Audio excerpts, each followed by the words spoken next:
Hello and welcome back to my session on artificial intelligence.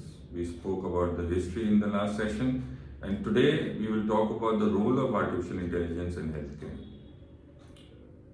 Firstly, I like to summarize the salient features where artificial intelligence is being used, and then we'll go about talking about and comparing artificial intelligence with the human body, and then explaining each of these uses in healthcare. So, artificial intelligence uses in healthcare are robotic surgeries, orthopedic surgeries, then you have this data assimilation, integration, and mining, and then you have clinical pathology, which is also known as the digital pathology.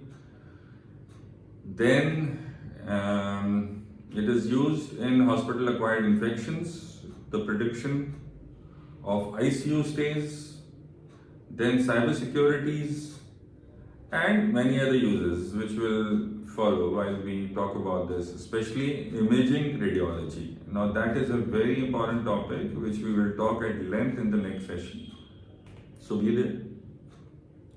Now, when we talk about artificial intelligence and we look at it from the human body perspective, how do we actually compare these two separate things? A thing called AI and us, which is the human body. We all know that brain is supposed to be the most complex biological structure in this existence of ours. Whichever universe we know, the most complex biological structure is the human brain as of date today. So we need to supplement it to make our life easy, and that is how AI started, which I talked about in the last session. And what happens when you start doing a copy paste of the human body into what you're doing today? So I'll explain it how. What is the functional unit of the human brain, of the nervous system? It's a neuron. And what is the functional unit of artificial intelligence? It's called as the perceptron. Now just see the comparison between these two, okay? A neuron, you have the axon, you have the dendrites, you have the myelin sheath, and then you have synapses between two neurons, and you have the postsynaptic potentials, and then you have outputs, and this is how the signal transmits. And how does a perceptron work? A perceptron is, how does it start? Inputs and weights. They move on to go into summation and biases. That leads to an activation, and that is finally an output. Then you have an output through it. Okay, so a neuron and a perceptron is the similarity. First, basic bit similarity between the two, human being and the artificial intelligence. Second point. How do we transmit our impulses in the human body? We have a nervous system. And then we know a lot about nervous system now, autonomic, central, peripheral nervous system, all the nerves, multiple nerves going all over. You name it and you will find a nerve there. Any part of the body. You cannot survive without it. So what happens in the artificial intelligence area? You have neural networks. Part of deep learning. So how do we make these neural networks? You have artificial neural networks, then you have convoluted neural networks, and that is how there is a generation of a predictability and model working there. So second similarity we have is neural networks. Then we move down a little bit. When we talk about sensations in the human body, what do you feel? You feel touch, you feel temperature, you feel a vibration, you feel, sight is optical. And similarly, what do you see in a robot? A robot functions in a very similar way. It has a tactile, it has a vibration there. It has a touch, temperature, there's an optical sensor there, and then there's a wave motion there. So how does it recognize you? It recognizes you like that only. So it's a copy-paste situation, and hopefully we will win always, but you never know. So you got to be careful how you copy-paste also.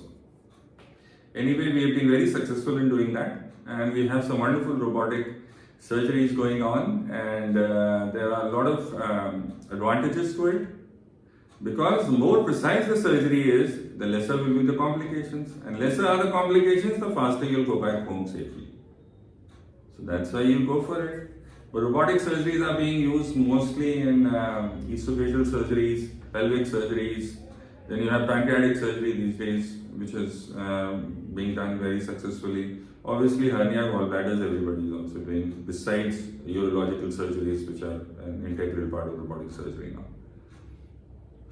So, and what is going to happen, what really helps you in that is that you have assimilated immense amount of data from all the people working together in this field. Now you have pre-operative data, you have intraoperative data, and then you have post-operative data. You have pre-anatomy, films. You have intra-operative anatomy films, and you have post-operative anatomy films. Now, what happens if you integrate this entire millions and millions bits of data into softwares together? What does it form? It forms what we see it as a surgical consciousness, a surgeon surgical consciousness. And that is what, if we are able to harness this surgical consciousness while you are operating, then why can't you just become much better than what you are doing before that? Because that is how you imbibe it, that is how you absorb this kind of surgery. If you go a little deeper, if you go and study cognitive robotics, so they are all about biomaterials and everything that is going inside.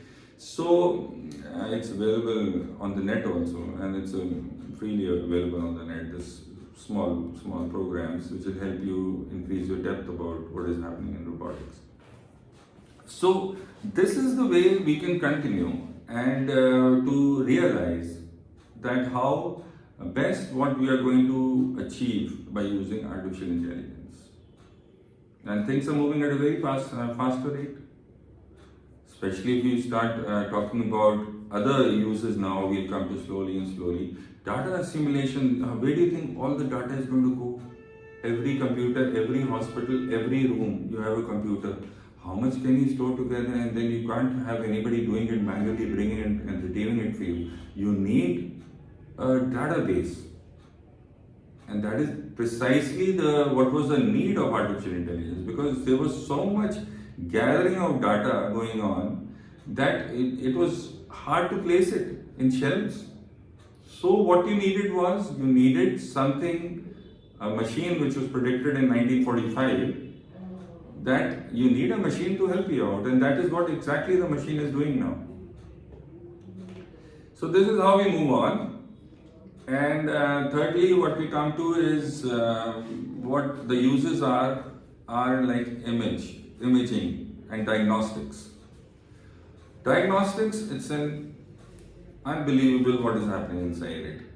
They are predicting your, 12 years from now, how will your lung look like?